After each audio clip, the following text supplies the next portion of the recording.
Hey, what's going on, everybody? Welcome to episode 89 of the Former Action Guys podcast, and I'm your host, Justin Kramer. And this week I have on former Marine machine gunner Adam Krick. He also is now he runs the page Goons Up on Instagram, which is a super popular page.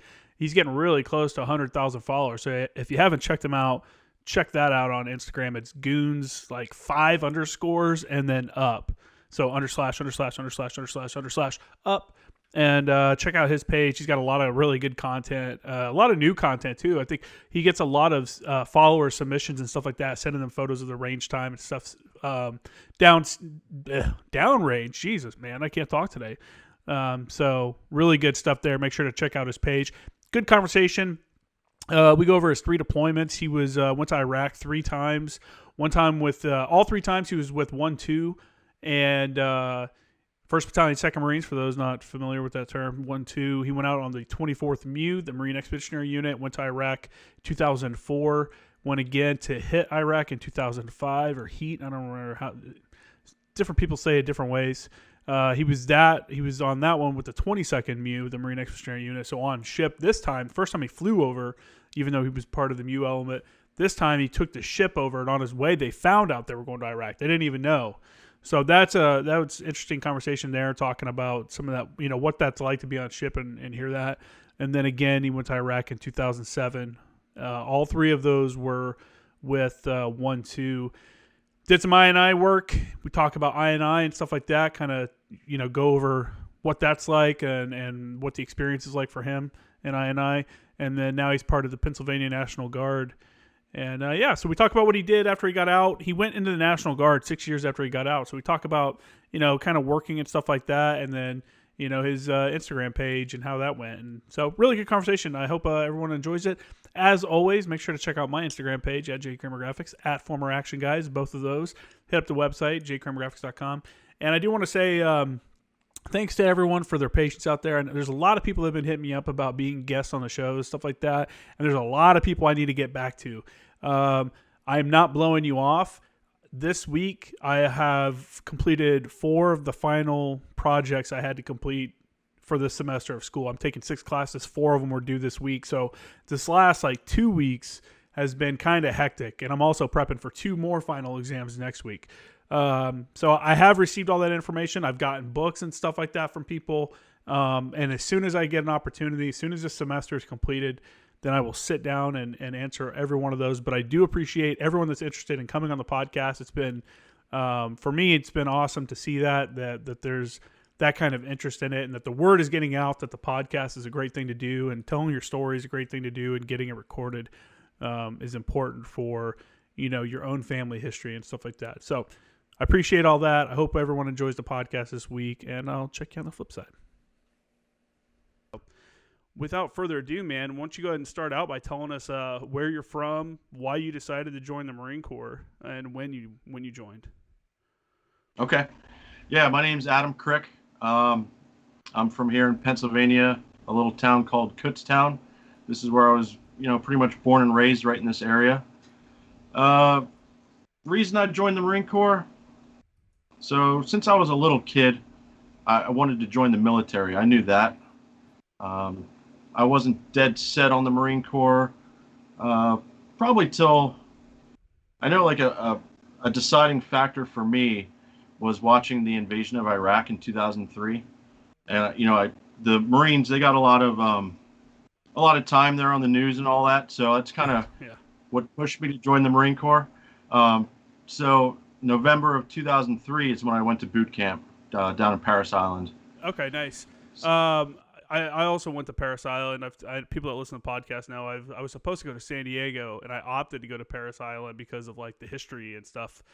Were you, before you joined, did you get into a lot of Marine Corps history, military history at all, or did you have people in your family that were military that kind of drove you to make that decision? I don't know. I didn't really my grandfather was in the Navy, but I didn't really have the military connection through him. It was just kind of I had this interest in it, growing up, when I was 5, 6 years old, watching Desert Storm on the news and stuff. So ever since I was little, I was really into the military and the whole idea of it. So did you, when you decided to join, did you was the only thought like going into the infantry, or were there any other job considerations that you had considered or thought of? No, that's all I wanted to do. Yeah, Uh, yeah, I wanted to go in and I wanted to carry a machine gun. That's all that's I knew. sick, man. That's cool that you Yeah. know.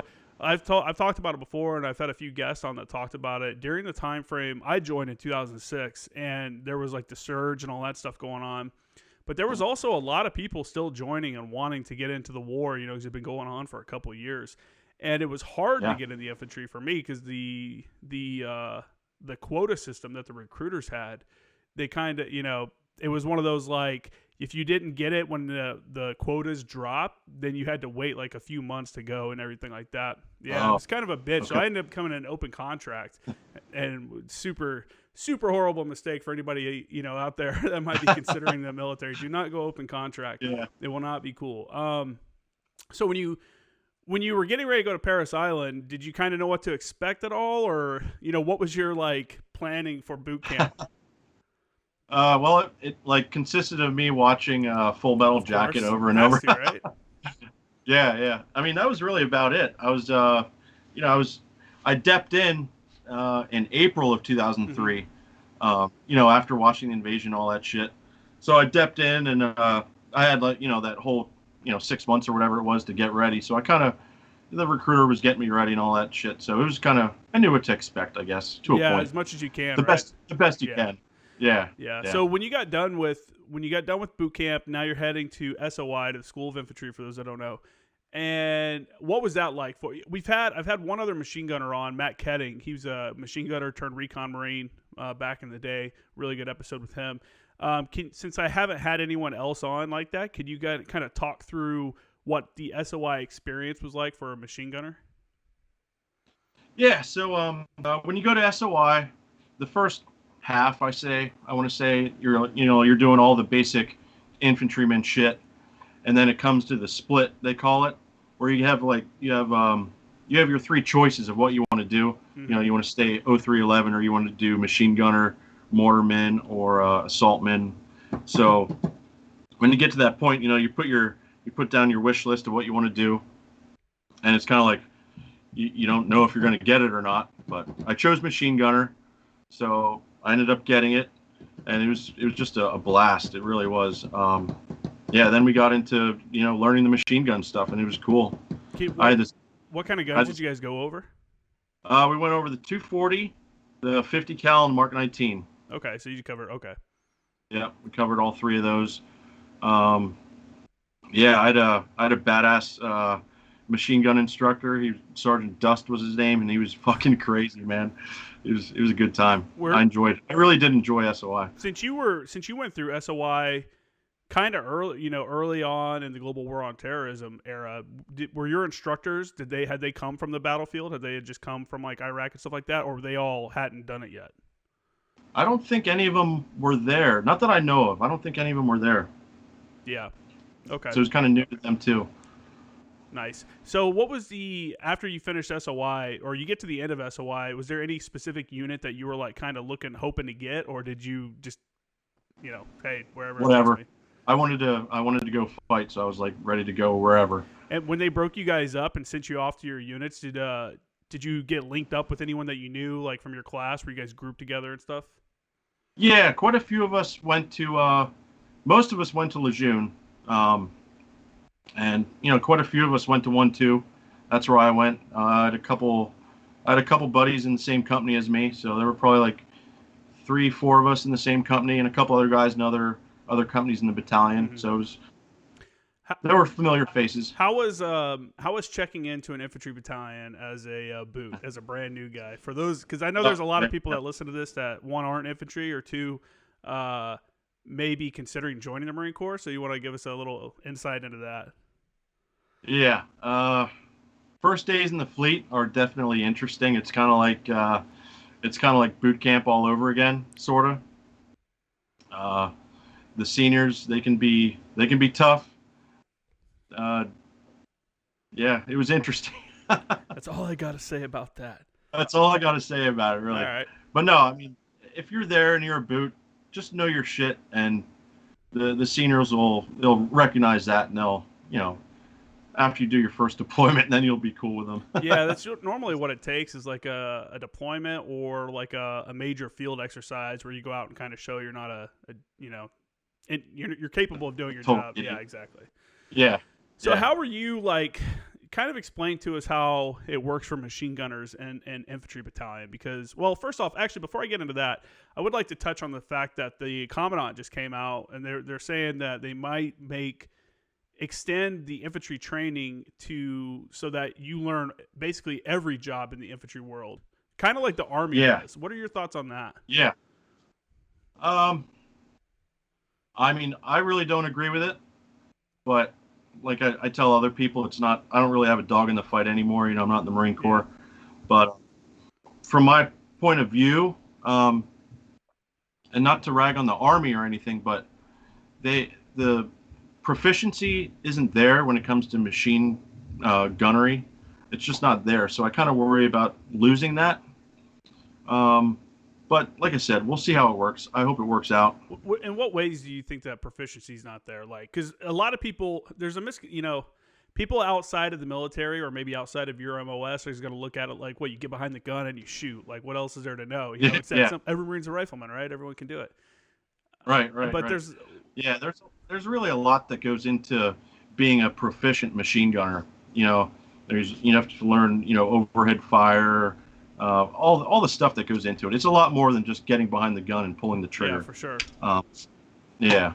Okay, so which is what worked out. Yeah, and I just had on the last episode, Army infantryman. He came on and kind of described their training as well, and it is kind of weird. To me, I'm like, if you're learning everything, then you're not going to be good at like one single thing. You're not going to be great at one single thing. You may be good at a bunch of stuff, but it's nice to have some people that are great at that individual skill that we want you to possess, Yeah. I think their goal to have the more well-rounded infantryman is good, but I just think you're going to lose some of that proficiency that you have. Yeah, for sure. So getting to the fleet, how would you rate the training that you received at SOI for as in preparing you to integrate with your unit, come to your unit and start working with them and building your team there? I'd say it probably wasn't that great. Okay. Well, why is that? I mean, so we learned in SOI, you learned machine guns and you learned, basic infantryman stuff, which was good. But then, once we got, basically as soon as we hit the fleet like middle of May or beginning of May, mm-hmm.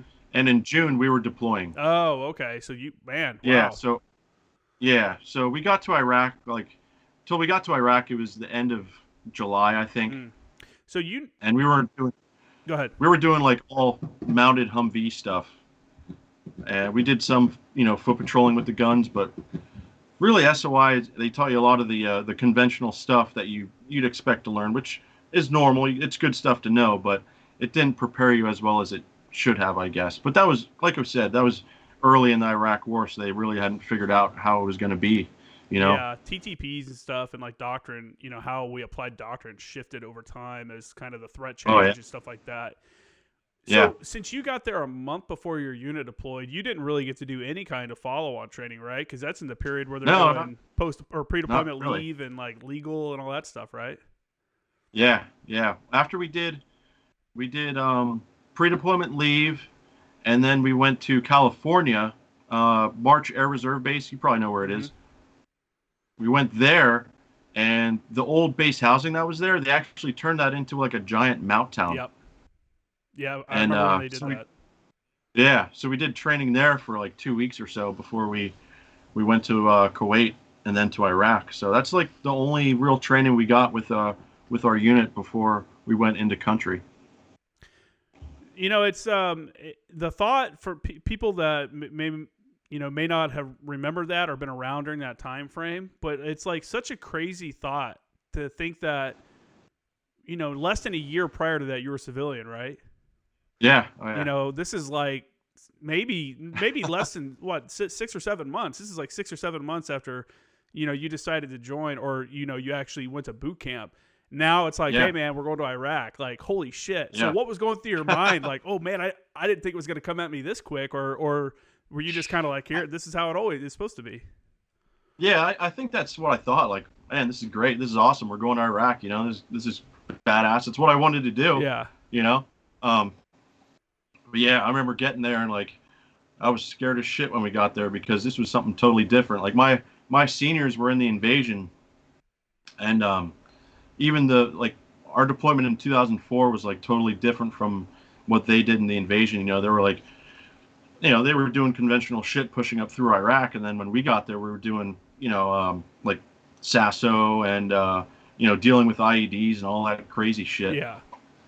So it was something new for them even. So it was interesting. Yeah, dude, that's it's got to be, like someone that went to the invasion and maybe came back multiple times. It was probably really interesting for them to see how the nature of the war there shifted over time, how enemy tactics changed, how our tactics changed, and I guess if anything, we, out of the last almost 20 years of war, we've tested a lot of theories and stuff like that, and we know a lot more about like how shit really happens downrange rather than, oh, here the book says to do this, Yeah, exactly. Yeah. So when you got to your unit and you're getting ready to deploy, where were you placed? Like, what was your billet, and how were you supporting your unit for the deployment? So I was a gunner. Like when machine gun section, I don't know if you're familiar, but a machine gun section is broken down into 3 machine gun squads. Each squad is broken down into 2 teams, so there's two guns per squad, and then in the squad you have a squad leader, 2 team leaders, 2 gunners, and 2 ammo bearers. But we were real short, so most of the time we didn't have ammunition bearers. It was just a gunner and the team leader, But yeah, so I was a gunner my first deployment. And what did that entail? Like, what did you actually do? Were you guys doing a lot of mounted patrols? Were you guys doing foot patrols? It was a little bit of both, but it was mostly mounted. We did a lot of mounted stuff. So I was up there in the turret on the gun. What base were you working out of? We were in Iskandariyah. Iskandariyah. Which is Iskandariyah. Yeah, it's down in Babel province, like 30 miles south of Baghdad. Okay. Yeah. This was before like the Marine Corps transitioned to just Anbar province. Okay.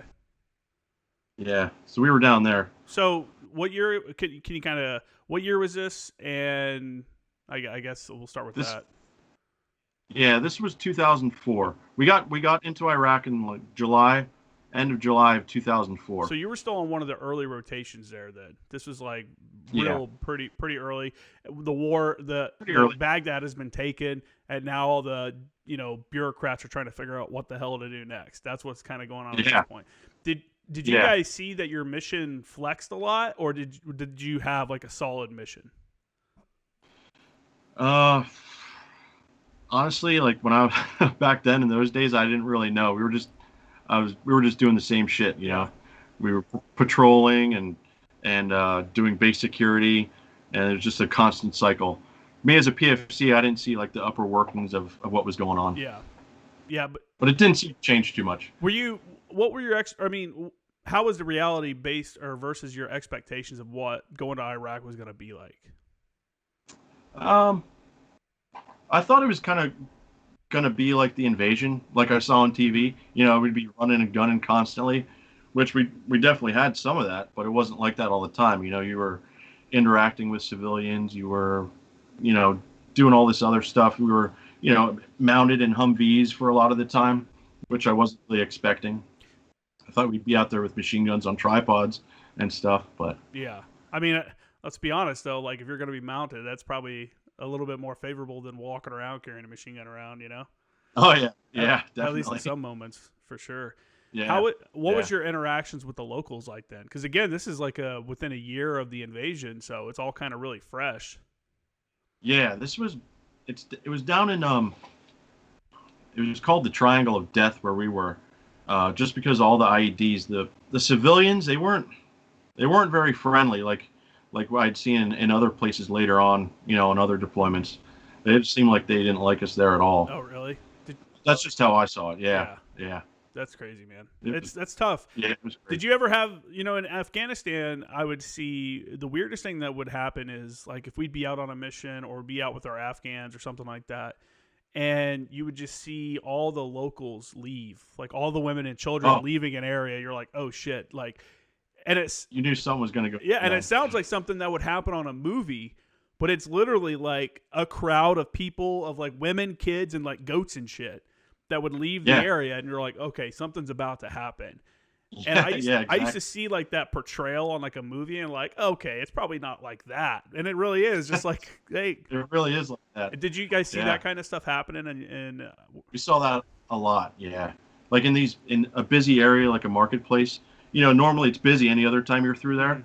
But if that place is empty, you're going to get hit. yeah, for sure, that's Definitely. so sketchy, man.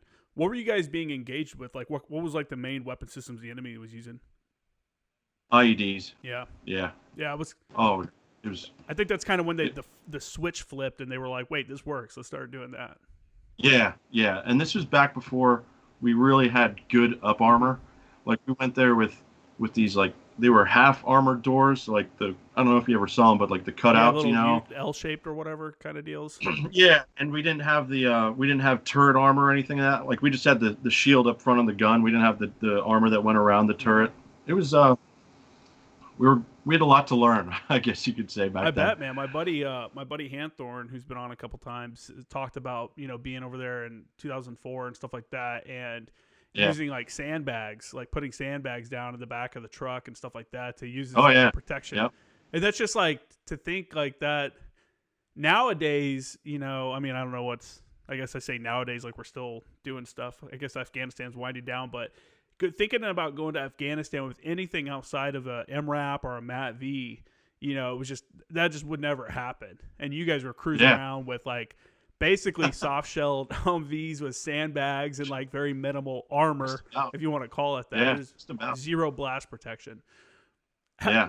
Now, because of that, did you find, because you did multiple deployments, were the early IEDs as powerful as what you saw later on, or were they still kind of smaller because the armor wasn't there? I guess they were smaller. Yeah, they adapted pretty quick. Even when we were in country, if as we started getting more armor, we did start updating some armor. Yeah, they definitely adapted pretty quick and started making them bigger, and they'd place them differently. They'd dig out under the road and put them directly under. It was crazy. Most of the time they put them on the side of the road, but later on they started putting them. They dig out under the road itself and then blow it that way. Yeah, there's a lot of like the innovation and stuff that they had to. Yeah, I mean, I remember. it's incredible. Yeah, I remember seeing like, I think we had a video or something. I don't remember what it was, but they were telling us how they would have a guy in the trunk of a car, and the dude would like pull over, like the car's broken down, and the guy is in the trunk with a hole in the bottom, and he's actually heating up the ground, the asphalt, and pulling it back and placing an IED and covering it back up. And then the other guy gets back in the car and just drives off, and no one knows anything that they just did that. Like, It's crazy. yeah, like shit like that. It's like, man, that's all right, man. That's like some real like guerrilla shit that you guys are doing. It really is. Yeah. Yeah, when you They adapt. go ahead. They adapt very quick, and they're very resourceful with what they do. Yeah. What was like one of the key things that you were learning? I mean, you were a brand new guy. You had zero like fleet experience. You had nothing. You went from basic. You went from boot camp to your basic infantry training at SOI to directly overseas. You went with the Mew on this one, right? It was a Mew, yeah, but not not a traditional Mew. We didn't float over; we flew over. That's what I was going to ask. We had all the Mew assets there. Okay, so yeah. So I mean, what was on your mind? Like, what were the things, the experiences and lessons learned that you were picking up as a brand new guy that may be beneficial for somebody that's listening? Really, it was just we learned to interact with the locals. We did do that. That was a big thing. Picking up on looking for IEDs, looking for the enemy, how to react to contact, how to react to IEDs. kind of all that stuff there. Besides that, I mean, I was really looking back now. It was all just like I was just in this zone. I don't half the stuff I don't remember really. It's crazy. I don't know if it's from getting blown up or whatever, but a lot of stuff I don't remember about it. Did you get blown up on your first deployment? Oh yeah, yeah, But can you yeah, want to talk about that at all, or? yeah. I got hit in. I'm trying to think now. I can't even remember. It was October or November. I think it was October. I got hit, um, where I actually caught shrapnel. But I mean, we had other hits. We got hit a lot. We had a lot of IEDs. We got hit. I don't know how many IEDs, our patrols hit, but it was a lot. How, It really what were was. you guys doing to like try to counter that? Because this is at a time when IEDs were kind of an emerging threat still, Yeah. and the technologies that we had, like the newer minesweepers and stuff like that, really weren't there. So what were you guys doing to like mitigate these threats or try to, you know? It was just trying to spot the IEDs before they got you. That's really all it was. Yeah. What's crazy? What's Yeah. crazy is like, I mean, you didn't get this training because you didn't get to do pre-deployment training. Is like, in the Yeah. pre-deployment training, they're like, look out for piles of trash and look out for this, and it's like you get to these third world countries and you realize that shit's everywhere. There's There's trash. piles of trash Yeah. everywhere. Yeah. We went to Afghanistan and they're like, look out for yellow jugs. They use the yellow jugs for IEDs, and we're like, okay, cool. Which they did use the cooking oil jugs. But those cooking oil jugs are everywhere. They use those yellow jugs for carrying water, or carrying like everything. So Everything. it's like, Yep. dude, that's unrealistic to be able to see that. It's such, oh man, it's such a disheartening weapon, to. It really is. It's you're like powerless to it. And there's It was almost in. and I'm sure you have experienced the same thing. But if you go to an area where there's an IED at previously or something like that, you just feel anxiety like the whole time. You're like, fuck, am I about to hit another one here? Or Yeah. Yeah. yeah, Yeah. that's the worst, man. That's like, I don't know. Are there any like significant events from your first deployment that you want to get into or talk about?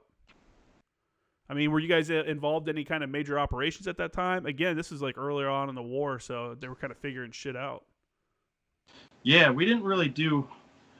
We did a few like cordon and searches and stuff, and we cleared out this one town called Haswa. Um, the most interesting experience from that was watching. It was this unit of Iraqi police that got trained by our recon, Mm-hmm. and they were called Hilla SWAT.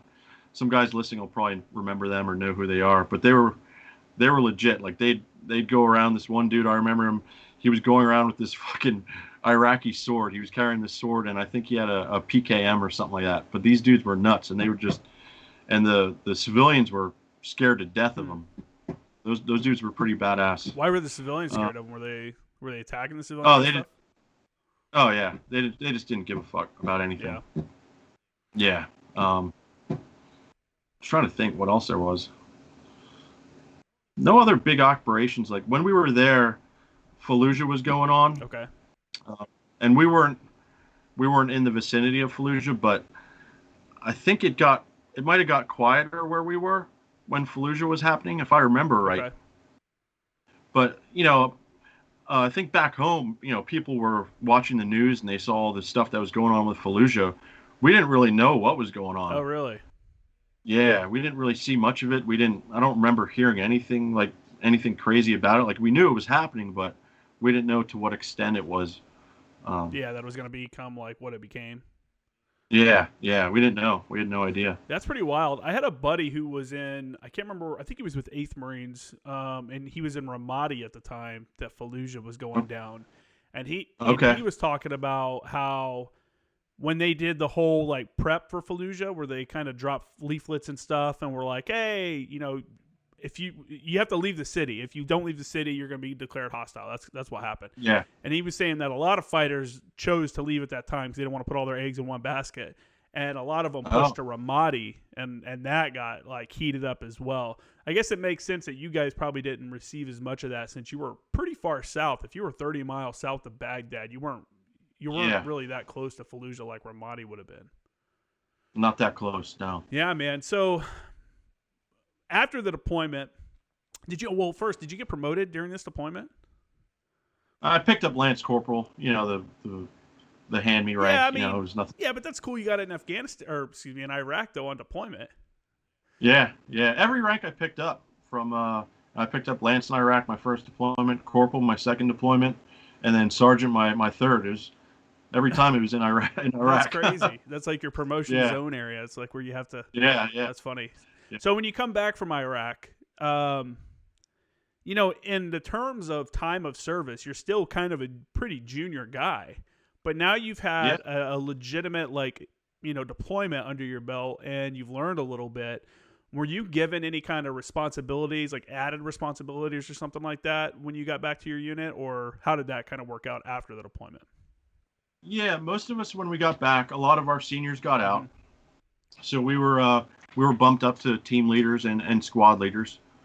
Yes, we got that. A few of our seniors stuck around for another deployment, but they kind of stepped back a little bit and let us kind of take charge. That's cool. And we brought our guys up, taught them as much as we could about our experience, but like every deployment was different for me. It was kind of weird. Yeah, for sure. I mean, again, that's early GWAT and everything kind of, I think for the first 5 years, it was just kind of a moving target.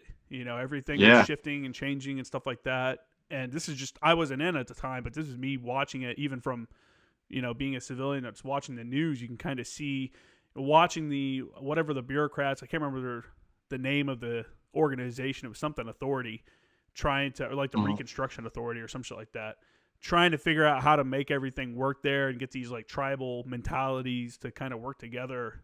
Yeah. It was an interesting thing to watch. Coming back from the war, was it what you thought it was going to be? Like how were your Coming back? No, I mean like was the war itself like what you thought it was going to be before experiencing it? Like I've never been. This is my first time going. This is what I think in my mind it's going to be like. What was your feelings on your way back? Like I'm done with this. I did this deployment. I finished this part of the war, whatever. How Mhm. did you kind of like, I don't know, break that down in your own psyche, like mind and stuff? Coming back, it was like it was good to go home. I didn't have any, ill feelings about what we did. I guess you could say it was just part of the job. Yeah. I was ready. I was expecting to go back again, which we did, and I was ready to then. Yeah. How long? So- So how long were you back before you got orders to go back to Iraq? We got back in February of 2005, and then we started doing another workup right away. And in November, I think we left for our second deployment, and that was another MEU, but that was a traditional MEU where we actually floated over to Iraq. What was that like? So first off, I have complained many, many times about the MEU like living conditions on this podcast. Oh yeah, Like living on ship is the worst. What ship were you on first? the Nassau. Is that a big deck or is it like a LPD? That was a flat top. Okay. Yeah, Yeah. So little flat top. I don't know which one I would prefer. People say that the littler ones are better, but there's so much less room in those too. Either way, it all sucks. And especially because you were a junior Marine, on this ship, right? Were you a junior Marine at the time? Well, I was a senior then, a senior Senior Lance, Corporal? Yeah, but I think I was a squad leader. I was a team leader then. Okay. Yeah, I was a team leader then. So, Yeah. we had boots. We had the boots to do all the shit. It wasn't too bad. Being a senior Lance is pretty sweet, honestly. Yeah, it was interesting for sure. Going on ship sucks. Yeah, definitely. But we hit Rota, Rota, Spain on the way over, which was nice. That was a good time. Ben, yeah. Yeah, it's pretty nice. Spain's pretty nice. Those East Coast MEUs, I was at Lejeune at 10th Marines. I was with Maintenance Battalion as a mechanic before I lat moved, then I went to 10th Marines. And the whole time, everyone I heard about was talking about going on MEUs and going to Rota, going to Israel, going to like all these cool places. And I'm like, man, that sounds awesome. Like that sounds like no one tells you about the shitty living conditions on the ship. And then I get out to to California, and they're like, hey, you're going on a Westpac. And I'm like, all right, man, I did Iraq. I did Afghanistan. Like, might as well do a MEU, you know, this would be cool. And it was like the worst thing I ever fucking did. It was Really? I was miserable, man. I mean, I got to see some cool shit, but like going to Hong Kong and Singapore and stuff, I don't know if it was worth the time and treatment of like living on ship. Okay. But ship fucking sucks. There's nothing to do on ship. No. You sleep when you can, and then the Navy does their dumbass shit where they make you go wherever, I forget where, standing in line for chow constantly. You know, you go to the gym, which is cool. You stand out on the smoke deck and smoke a lot. That was about it. Probably playing a lot of spades. Yeah, a lot of spades going. Spades. Watching porn. Probably a lot of porn going on. Yeah. Oh, That's funny. Yeah. Yeah, man. Yeah. So did you guys knew you were going to Iraq when you left, right? No, we didn't. Oh, really? Okay. You want to talk about that, like how that call came down? Yeah. So we went on MEU, not expecting to go to Iraq. You know, we thought it was going to be just like a typical MEU where you float over. We stopped in Rota, like I said, and then we floated over through the Suez over to the Gulf, you know. Mm-hmm. And we didn't really know we were going into Iraq. We thought we were just going to be on standby, you know, maybe doing some training shit in Djibouti or whatever. And then I guess our MEU commander really wanted to get in there and get a star or something like that. That's what they're working on as a MEU commander. Yeah. And he got us into Iraq somehow. Were you happy about that, or were you like, fuck, here we go again? That was late in 2005. I think Ramadi was pretty hot at that time, if I remember right. So, and they were doing some crazy shit, you know, like IEDs in buildings and shit. So I'm not gonna lie, we were kind of scared. This was something new for us. Yeah, for sure, man. You know, we were used to the IEDs on the roads, but you know, you go in to clear a house and they fucking level the house on you. That's kind of scary. But yeah, we were a little anxious about it, but you know, we were ready to go.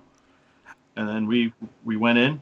And how did the kind of the vibe on ship shift once you guys found out, hey, we're going to Iraq now? Got pretty serious. Yeah, how so? It was like we started taking it a little bit more serious. You know, we started, you know, telling the boots about what Iraq's probably going to be like, and all that stuff. We definitely kind of shifted gears into, you know, more serious mode, not so much training mode, I guess you could say. What kind of medical training were you guys doing to prepare? Not much. Not much that I remember. Oh, really? Yeah, not much I remember. I feel like that's something that's huge now, you know, and yeah, and it's, you know, the advances in technology, the advances in understanding, like, because, you know, back in the day, people thought if you put a tourniquet on someone, that automatically they're going to lose a limb, like that limb's gone now, and that obviously wasn't the case, you know. Right. Right. And the tourniquet, just that basic tool, has saved who knows how many lives, you know, between Iraq and Afghanistan. I'm surprised even then, though, you guys didn't really get much of that. Did your guys corpsman like try to give you guys like hip pocket classes or anything like that? He might have done some of that. Yeah, I can't remember a whole lot about it though. I don't think we got a whole hell of a lot. Yeah. Back then, I don't even think we were issuing tourniquets. Really? I can't. No, we weren't. I don't think we were. That's crazy, man. Like. Yeah, like the big thing back then was quick clot. You know, that's the biggest thing I remember. And we got people dicked on Dakota Myers, but back then we were told a tampon would work in a gunshot wound. Oh, really? What do you mean they? Yep. What did Dakota Myers say about it? Oh, a while back, maybe a year already, he mentioned something about putting a tampon in a gunshot wound, and everyone started giving him shit like that's not a good idea, which I guess it's not. I don't know. I'm not a doctor, but he got some bad feedback for that. Yeah. There's a lot of advances in technology and medical stuff. Like now they're talking about doing live blood transfusions, you know, on the scene, you know, which is something I guess is the ability. I guess the process isn't really that hard. It's just not anything that has ever been kind of tested and stuff in like larger scales. And it's something that I think special operations units and stuff are really starting to use that as an option if one of those guys gets hit or something real bad, while they're forward and can't maybe extract. So as you guys are floating over, you're on your way to Iraq. You know kind of what you're going to be doing. I mean, did they give you many details like hey, we're going to be security, we're going to be, because real quick before we get into that, for people that don't know, a lot of times the MU would get called up to go and supplement forces in Iraq because they would stay there a shorter amount of time. I don't know if you guys did or not, but they would stay there a shorter amount of time because they didn't count towards the official totals of troops on the deck. So that was a way to like plus up by another 1,000 Marines on the deck, but without actually having to report it as them being there officially. They stayed below whatever troop caps were authorized or something like that. So did you guys know what you were going to be doing on your way there? No. Or was it like, hey, just prepare for everything? Yeah, we didn't know what to expect at all. We didn't know if we were going to go in, and push a city or what the hell we were going to do. Yeah. Okay. And where did you guys end up going? We ended up going to a town called Hit, Iraq. I don't know if you're familiar with that. It's close to Al Assad. It's like right outside the gate of Al Assad. Okay. I didn't realize it was that close, but okay. Yeah, it's pretty close. Nice. Our battalion took the city. I think we relieved 2-1, if I remember right. Did you guys how did the offload of ship go? Because on the MU, for those that don't know, the Marine Expeditionary Unit, all your gear is on ship. You're carrying everything you need with you. When you guys went forward into Iraq, did you fall in on gear, or did you have to bring your equipment off the ship? I think we took our equipment off a ship. Okay. Yeah. But we went with, like, usually when you fly over, you have all your shit. You have your pack and your sea bag and all that stuff. We just took a pack. We left our sea bags on there with all of our extra shit we didn't need. And we ended up going into country for like 5 months or 4 months or something like that. So we were there for a little while. So when you got off ship, did you guys just convoy from like the port or something up to Hit? I can't remember. I think we flew. Okay. I think we flew from I think we offloaded in Kuwait, and I think we flew up to Al Assad. If I remember right. I can't remember exactly. Yeah, that's probably right. I think that's where a lot of shipments come through, and obviously that's where a lot of deployers at the time would come through there, like Camp Buring and what was that other one? Ali Al-Salim was a big one. Yeah. Stuff like that, and then from there, like my experience was, we flew into Kuwait on a commercial airliner that was like whatever, they chartered a commercial airliner in Kuwait. They gave you your first briefings. I think we got 30 rounds of security ammo, and then we got on and flew the next day on like a C-130 or C-7 or some shit into Iraq. And then, from there, if you're going farther, then you get on like kilos and stuff and go a little bit further. That's kind of how it works for those that don't know that.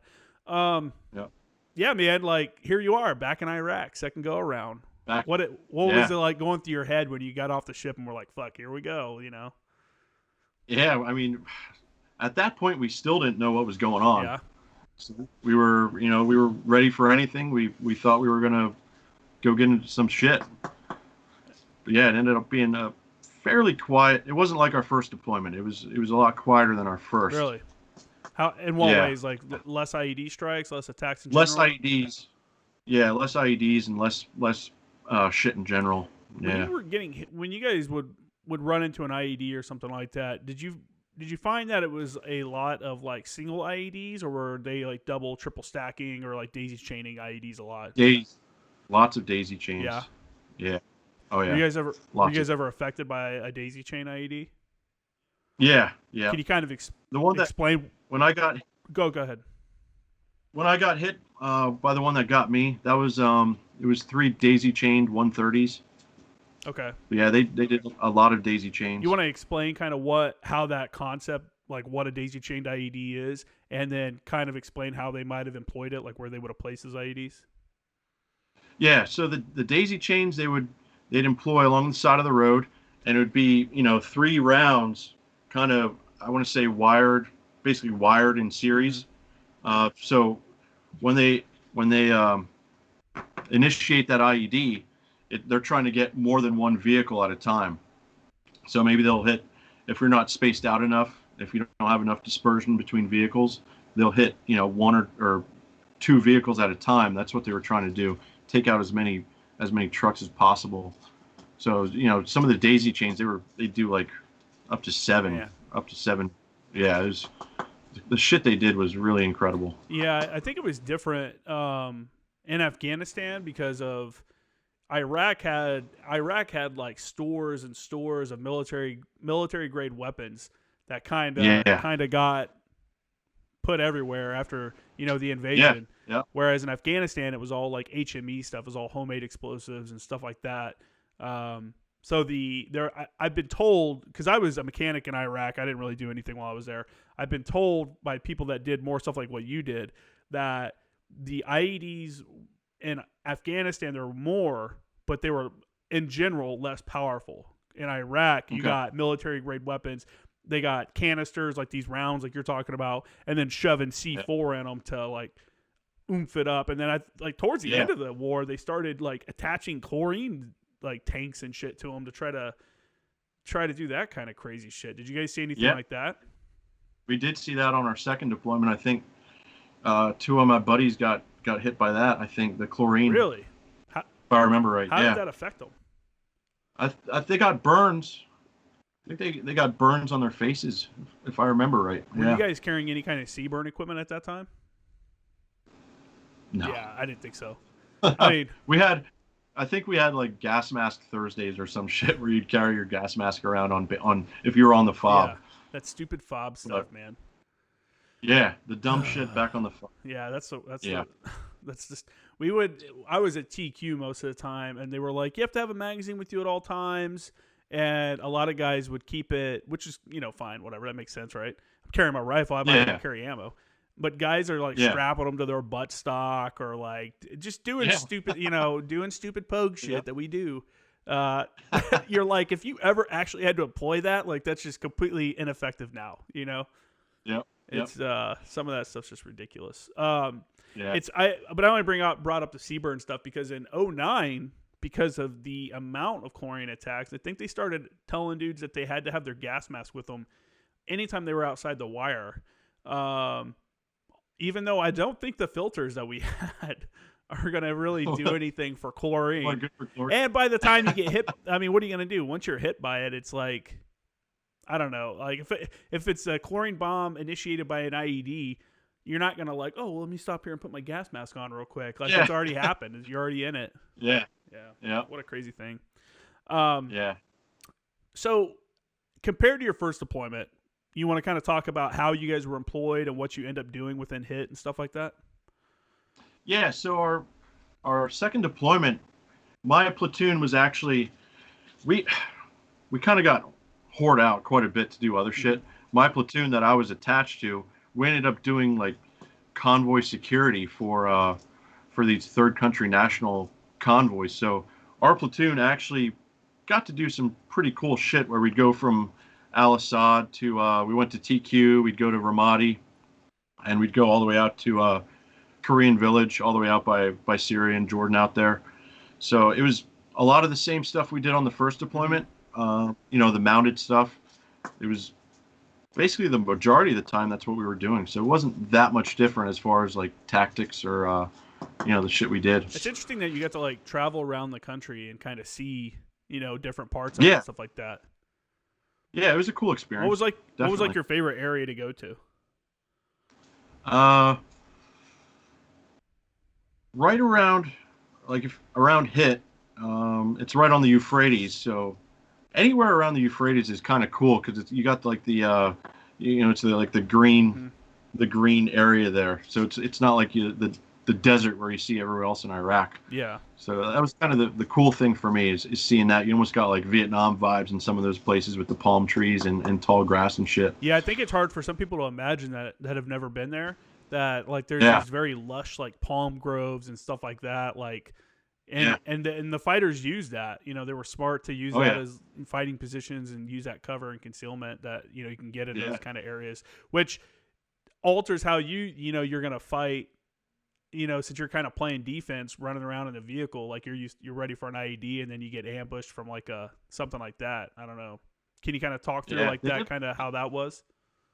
Yeah, they did a lot of stuff. So going back to my first deployment, sorry we're No, jumping it's around a cool. lot, but our first deployment we were right on the river, and we actually did quite a bit of stuff, right on the river. I don't know if you remember Small Craft Company? I know what you're talking about. I was never like involved with it or anything. Okay, so they were the boats that they'd patrol the Euphrates, and they were badass boats. They had miniguns, 50 cals, Mark 19s, and 240s on Yeah. there. We actually did quite a bit of stuff where we'd patrol the road next to the river, and they'd be patrolling alongside, or sometimes our 11s would insert with boats, Okay. so they'd ride along with small craft, and they'd hit like these little river islands and shit That's like that. cool. So it was kind of That's cool. cool. Yeah, it was cool, I mean, man. anything like that to Yeah, change it up a little bit, you know.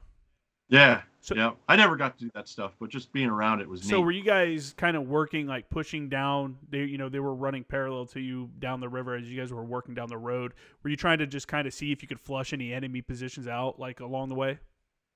Yep, How yep. Just doing the joint patrols was like it that. ever effective? Did you guys ever anything happen like that? Not that I Yeah. remember.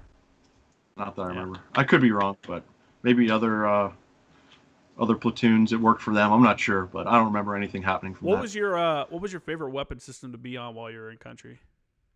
240. Yeah. That's what Yeah, that's my gun, that's what a man. lot of guys say, man. It's fun to shoot the 50 cal, Yeah, but the 240 is just, the most yeah. practical It really is. and It it's really is. extremely effective. It is. Yep. Yep. Yeah, man. So as the deployment's going on, I don't know.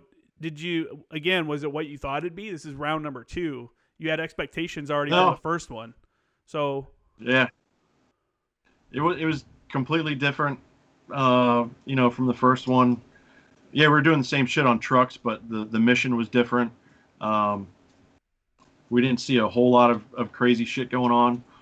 It wasn't, like I said, it wasn't really what we were expecting, but it was Semper Gumby, always. always got to be ready for Did you guys anything. Yep. interact with the locals even more on that one? You think? I didn't. No, not No. really. We were a lot of the time we were just running these convoys where it'd be these like 100 vehicle convoys where we'd have 6 trucks out there to guard this whole Yeah, convoy. that's crazy. Yeah. And we were just running the highways a lot, so we didn't really get into the towns as Yeah. much.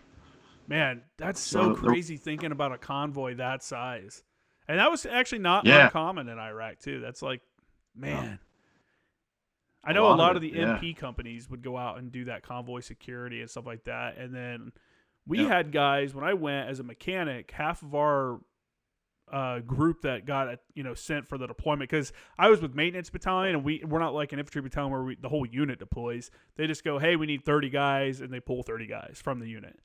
Oh, Yeah, and okay. then you go out and attach to whatever group you're going with. And Yeah. we had guys, they were like, hey, half of you are going to be mechanics and half of you guys are going to go be like machine gunners and shit for these like convoy security. And we were all Okay. like, God, I hope I get to go do the gun stuff. And I wasn't one of the lucky ones. Yeah. I sat on TQ and fucking turned wrenches the whole time. Tried not to get mortared, I guess. That's really the only thing that kind of ever happened to us. That's another thing that was different about Iraq, I thought. And I guess some parts of Afghanistan was the indirect fire. Were you guys ever getting mortared or anything like that? Almost daily. Really? Yeah, almost daily. No Can you shit. talk about kind of talk through what that's like? Yeah, it's it fucking sucks. Getting mortared. We got hit with mortars and rockets almost every day for months at a time. That was our first deployment, and we had the bunkers, outside of our tent. When you hear incoming, you run for the bunker, and we were doing that almost constantly. They were very skilled with their mortars. Even when we did a blocking position over across the river, and within minutes of you setting up, they'd be dropping mortars on you. Really? Yeah, and they would just walk them in on you. They were very good with mortars. They really were. Man, that's crazy. Did you guys ever get any Yeah. counterfire missions on them? Yeah. Oh yeah. Yep.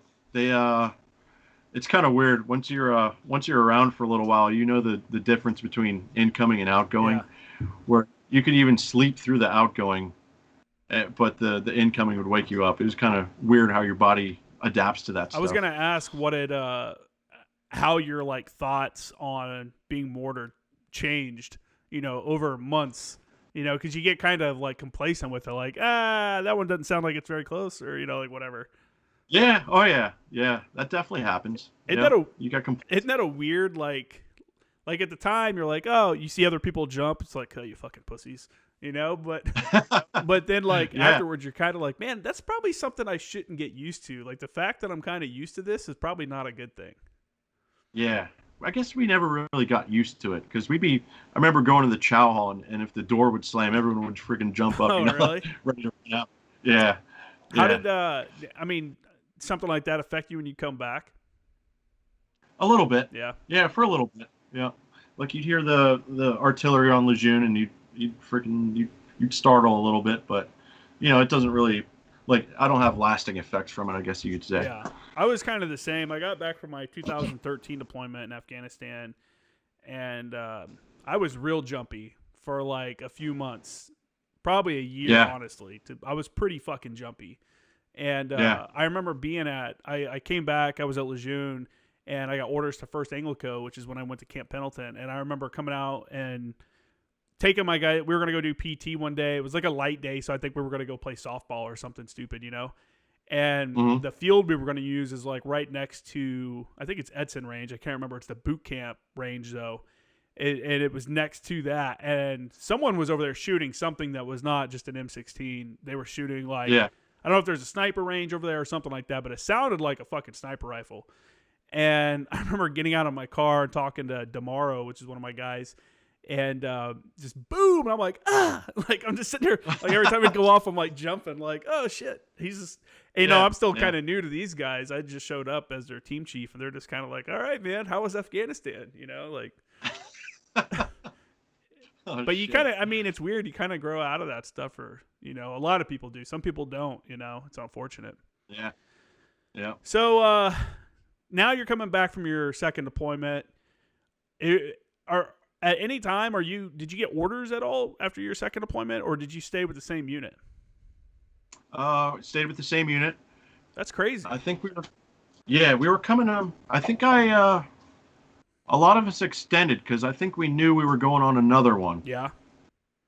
So a lot of us extended. The guys that were on the close to the edge of getting out or whatever. So a lot of us extended to stay with 1-2. A lot of guys that didn't extend, they went to another unit and deployed anyway. So nice. Yeah, but we did that third deployment, and that one was even quieter than the one prior to that. We went out to a little town called Rutba, out towards Korean Village. Do you know where Korean Village is? No, I've heard of it, but I'm not aware of where it's at.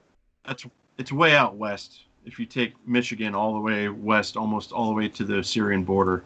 Yeah, I know Korean Village and Sinjar are like some of the two farthest out places that I think you could get, at the time. Yeah. When I was there. Yeah.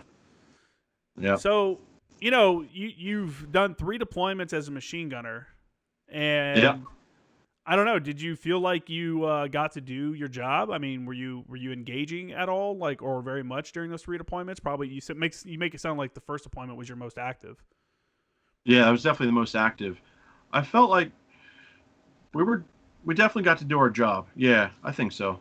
Probably not how we imagined it, but we definitely got to be machine gunners. Yeah, that's cool, man. Yeah. Yeah. And during the workups, we definitely got to do, like conventional machine gun stuff. Yeah. So it was always there. It's always there. So what made you decide to get out? At what point did you decide that, like, hey, it's time for me to kind of exit the gun club? Yeah, so after my third deployment, I actually re-enlisted in country. I did 8 years active. Okay. So after my third deployment, I think they were giving us like big bonuses. I got 48 grand tax free, lump sum in Iraq. As a machine gunner, that's crazy. Yep. So I re-enlisted there, and they were giving whatever duty station you wanted, because I think that was like during the surge. Yeah. So they were trying to keep numbers, or bump the numbers up actually. So they were giving out whatever you wanted. So I took orders to I&I duty in Harrisburg, Pennsylvania, with a reserve infantry unit. So I did that for 3 years. That was an Can, experience. so before we move on, you want to kind of explain I duty, what that is, how it works, and who would be like the best suited people to do that? Because that's an option I think a lot of people don't realize that they have as a duty station. Yeah. So I, it's called inspector instructor staff, where basically you're the active duty staff of a reserve unit. So, the reserve unit, they drill once a month, but you need that staff there to set up. We set up all their training. We took care of all the paperwork. We did, we took care of the armory, all the other stuff that you don't really think about, as a reservist. There all this other shit that has to go on, so they could train. Yeah. Um, we were in charge of Toys for Tots, the Toys for Tots program in Harrisburg. I was the coordinator for that. So it's stuff that you're not trained for, you don't expect to do as a Marine. Yeah, you're getting in like the PR world and stuff like that. Yeah, definitely. Yeah, it was a good experience. It was a good break from the fleet. Were But you guys, was the INI staff, do you see yourself as part of the unit? Like, would they, if they were to deploy, would you deploy with them, or are you just there to facilitate the training? some billets in I would deploy with the unit. Okay. Yeah, like they had, I forget. I was the training NCO. I ended up not deploying with them, but a couple other people did. They did have a deployment while I was there. Okay. I've heard a lot of guys talk about INI duty. It really depends on what unit you go to. It kind of depends on if you're going to like it or not. Because some places you go, your billet is like the training NCO / the tool room NCO / the armorer / is that kind of what you experienced? I was the training NCO. I was the armory custodian. I was the Toys for Tots coordinator. You wear a lot of different hats when you're on INI. Yeah. It's got to be like a different, and you're working with reservists who just have kind of a different mentality than you as an active duty infantryman. Yeah, it's a different world. It really is. Did you find it difficult to kind of work with reservists at first? Did you have to kind of get used to it, or was it seamless, you think? So, coming off, being active duty, I don't know if it's the same for other people, but you kind of have this chip on your shoulder, looking at reservists, like these weekend warriors and shit like that. Yeah. But really, they're Marines just like you are. Now that I'm in the National Guard, I kind of see that it's kind of hard to be a reservist, because you do have your civilian life, and then you have the military life, trying to juggle both and be proficient in the military, as well as being successful in the civilian world. It really is a lot. But you have this chip on your shoulder looking at reservists when you're coming from active duty. But as long as you have good Marines there, it's really a good experience. Yeah. No, that's good. Yeah, it all depends. It all depends on the duty station, the commander, the people you work with. I think a lot of people don't realize that the Marine Corps is like a lot of regular jobs, out in the real world. It all depends on the people you're around. What are you actually doing? Do you feel like you're accomplishing anything? And it's the same kind of struggles that guys. It's funny. I when I was in, I joined when I was 22, got to the fleet when I was 23, and I had worked a couple years, on my own. I'd lived on my own and stuff like that. And to hear guys talk about, I can't wait to get out of the Marine Corps so I don't have to deal with this anymore. And I'm like, bro, that shit's like, that's everywhere. That's having a job, like working with people, personalities that you don't like, or a boss that you disagree with. Like that's just, I don't know. It was just kind of interesting to see people like that. Yeah, it really isn't much different. So what made you decide to get out of the Marine Corps and then go into the National Guard? Did you go straight into the National Guard? No, I had a 6-year break. Oh, okay. I got out of active duty with the Marine Corps in 2011. Okay. Before I got out, I was kind of on the fence of if I wanted to stay in or get out. At that time, I was married. We had 2 kids at that point. My wife was pregnant with our third. The INI stint was a 3-year stint, so I still had a year left on my contract. and I could have extended it at INI, but I took the orders that I got to 1-6. So I went down to Lejeune for my last year in. When I got down to the fleet, when I got back to the fleet, it just had like a different feel to it in 2011. Like it just wasn't the same as when I left. So I was kind of like, man, fuck this, I'm getting out, Yeah. you know.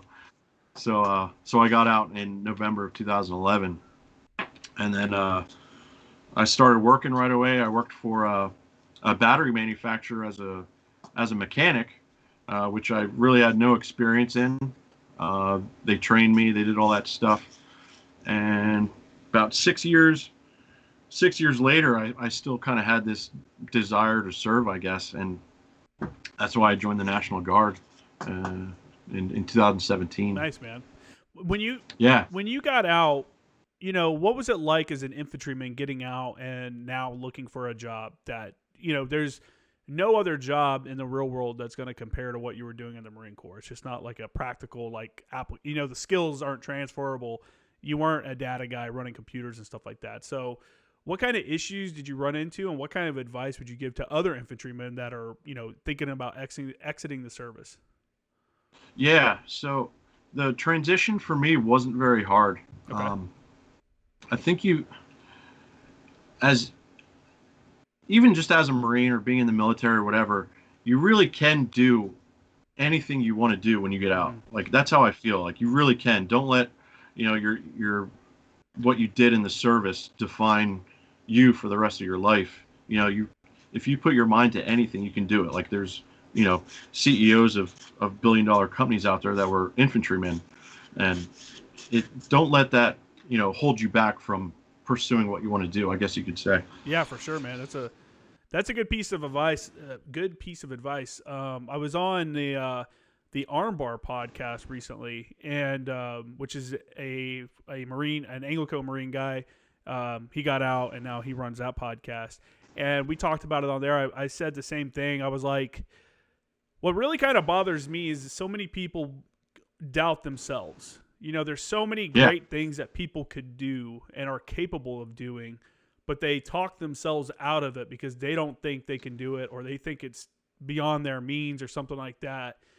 And a lot of the times it's not. I think people see these people on TV, they see these famous people, or they see these super like, I don't know, effective scientists and stuff like this. And they're like, man, that person is like a hero, or that person is like, that's something that I can never do.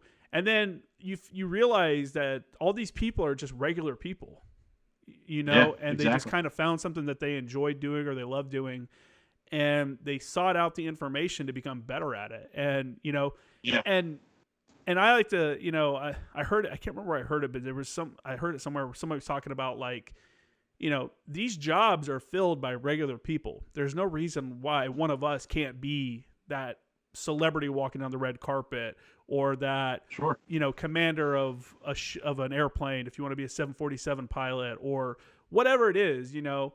And like I said, you know, it's just a lot of people hold themselves back. So I'm glad you brought that up, because it's depressing to see that a lot of people cling to their military service, because that's like, I think some people feel that's the greatest thing they're ever going to do. And there's nothing wrong with that. And that may be, for some people, that may be the greatest thing you've ever done in your life, or will ever do in your life.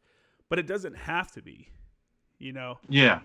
You should remember that what you came from. And I think that that service to your country gives people a, like, I don't know, you view things differently. And I think we take for granted the experiences and the people and the cultures and everything else that you meet while you're in the military, because it's such an even more so melting pot, because you're introduced to people that you would never have spoken to, you know, outside of the military. Like, and I'm not talking about black, white, you know, stuff like that, maybe that, but also like culturally or regionally, excuse me. Sure.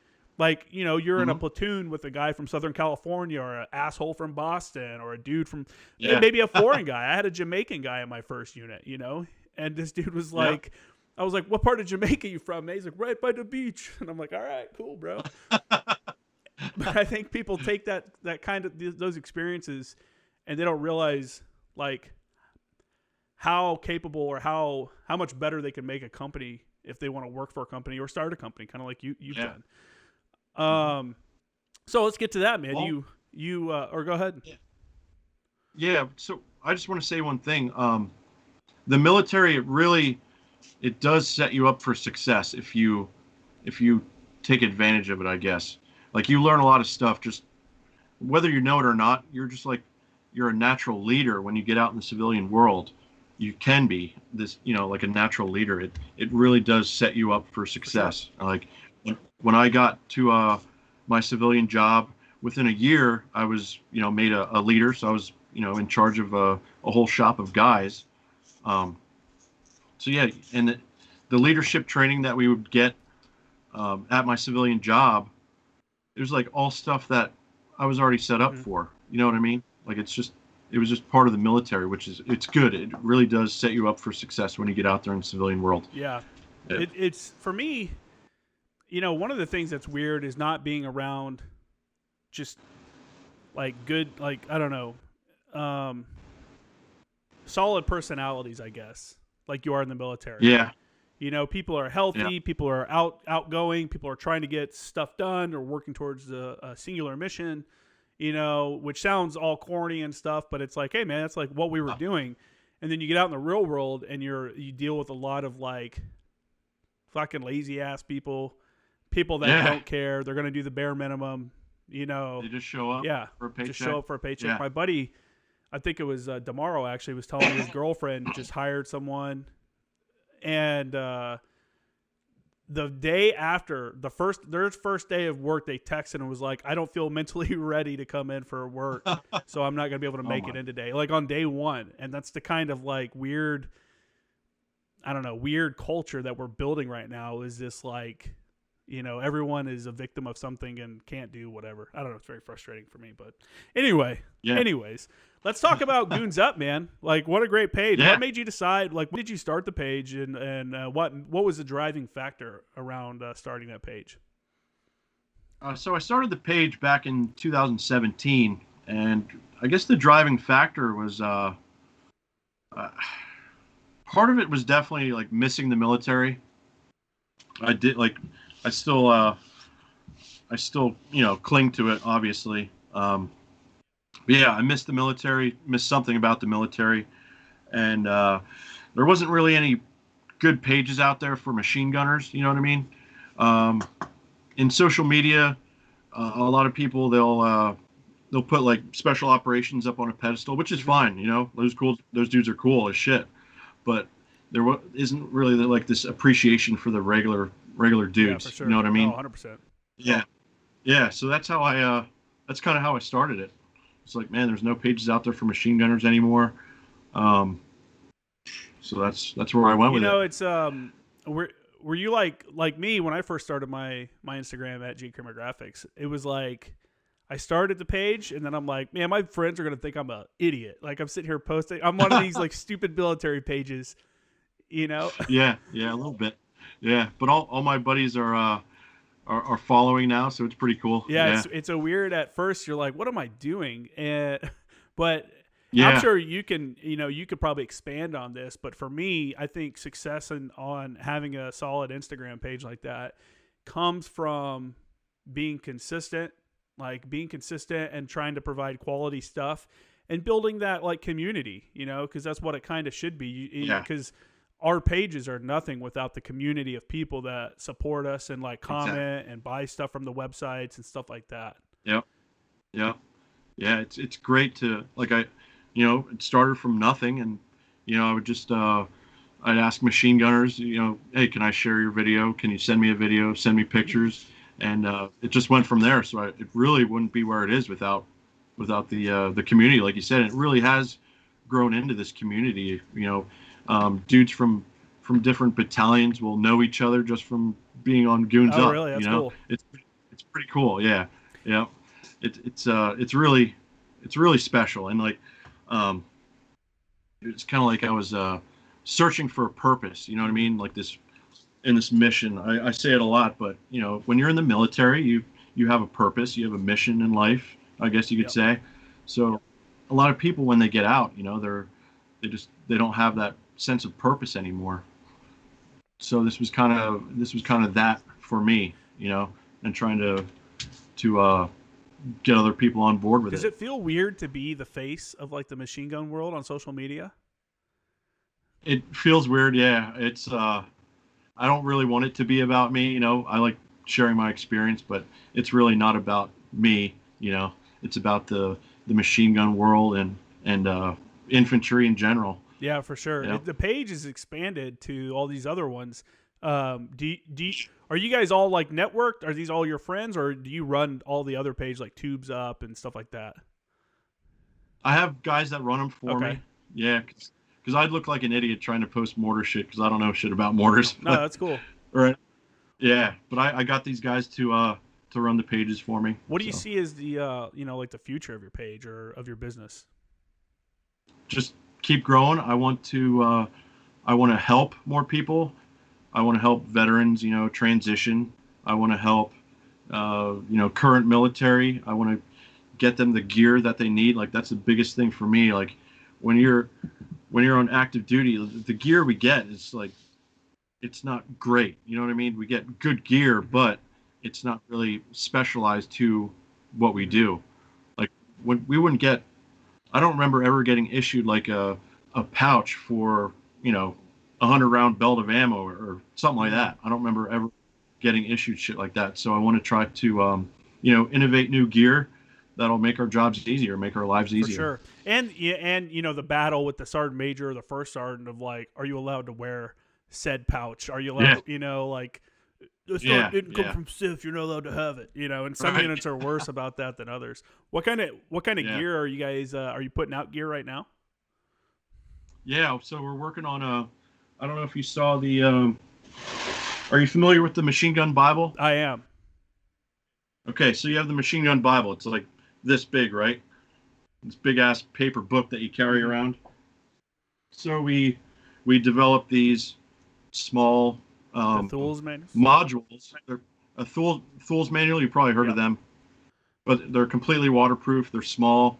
We have one for SAW, we have one for 240, we have one for 50 cal mark, and then one for employment. But they're all this small size. You can shove it in your cargo pocket, take it with you out in the field, whatever. You don't have to worry about it getting wet.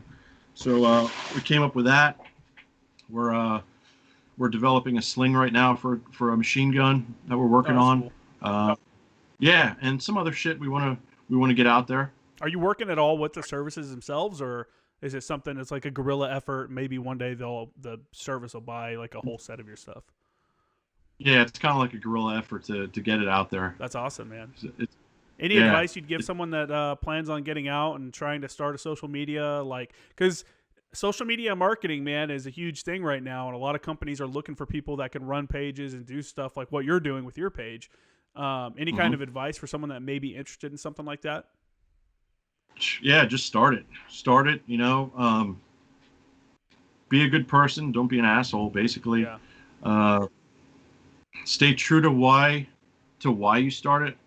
Like I've always been kind of true to the reasoning that I started Goons Up. I don't try to veer from it. I don't like buy followers and shit like that. Just stay true to the reason you start the page. You know what I mean? It's good, man. If you want to do it, just do it. Just start do it, and like I was saying before, like just be consistent. Consistency is key. Quality stuff is key. Like I think that for me, I mean, you've had way more success than I have on your page. How many followers are you up to now? Like 83,000. 83,000. That's crazy, right? Yeah, it is crazy. Yep, it's awesome. How often, like, how many messages are you getting a day on that account? It's a lot. Yeah, it's a shit. I can't even keep up. Yeah, I was gonna say, do you go through all the messages and respond and stuff like that? I do the best I can. I'm only at 11,000, and I'm the same way. Like, I get a lot of because when someone hasn't messaged you before, you get that, hey, do you want to accept this message?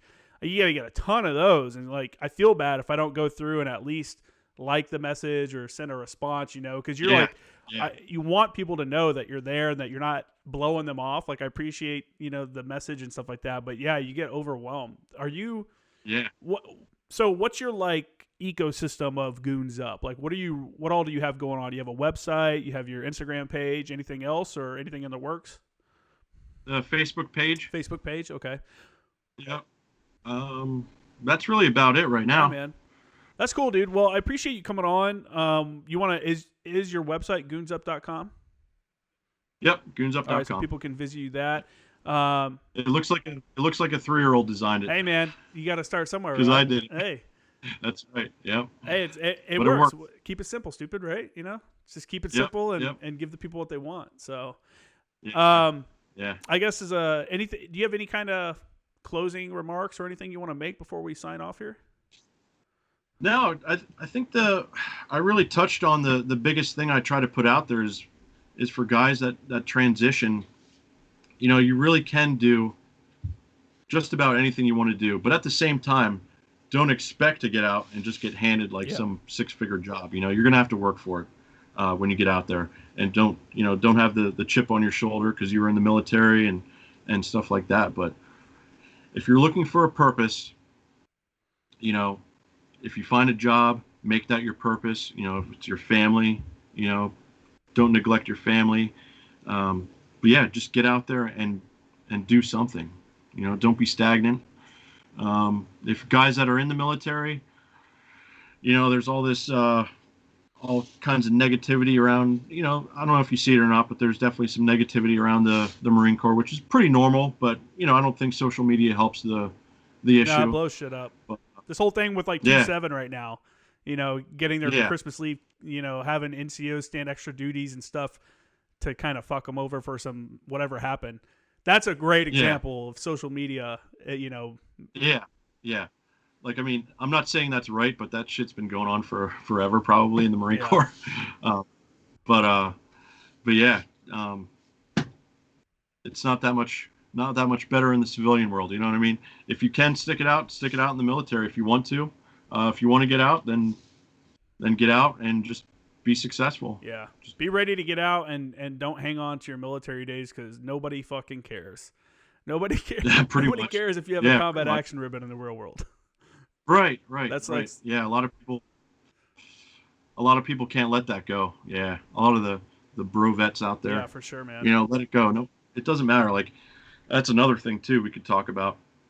Well, like, just because you have a car, you shit on these other people that don't have a car. Like guys that are in right now, they haven't had the opportunity to get one. Yeah, sorry, no one shot at me today. Yeah, exactly. Like we don't get to choose when and where the Marine Corps sends you or what wars we get involved in. For sure. There's a lot of toxic people out there like that, man, that just want to put someone else down no matter what, just to better themselves. Mm-hmm. And that's one of those things like that's just one of those. I don't think you'll ever fix that problem. There's always going to be people that judge you by, what ribbons you wear on your chest and stuff like that. Yeah, exactly.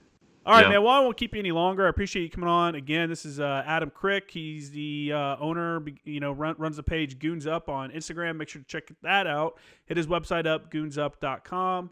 Make sure to hit up my Instagram page at Former Action Guys, at J Kramer Graphics, both of those. And my website is at jkramergraphics.com. And yeah, man. Well, thanks again, and enjoy the rest of your week. Thank you. Appreciate it. Absolutely. You too.